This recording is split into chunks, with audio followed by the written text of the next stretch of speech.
మీరు దొంగను పట్టుకున్నట్లు కత్తులు కథారులు తీసుకుని వచ్చితిరా?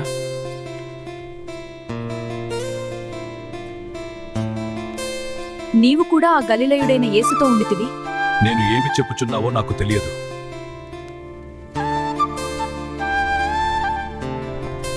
ఇతడు కూడా నజరేయుడైన యేసుతో ఉండెను. ఆ మనుషుని నేను ఎరుగను. ఆ మనుషుని నేను ఎరుగను. ఆ మనుషుని నేను ఎరుగను. అప్పుడు పేతురుకు యేసు చెప్పిన మాట జ్ఞాపకమయ్యెను.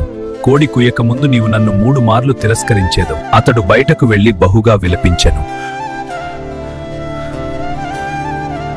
పేతురు లేచి సమాధి యొద్దకు పరుగెత్తెను.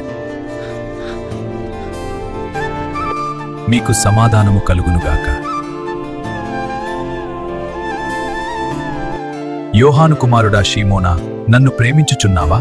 ప్రభువా, నేను నిన్ను ప్రేమించుచున్నానని నీకే తెలియను. నా గొర్రెలను మేపుము. మీరు పశ్చాత్తాపపడుడి, తిరుగుడి, మీ పాపములు క్షమింపబడును. భయపడిన మనిషిని దేవుడు ధైర్యవంతుడిగా మార్చును.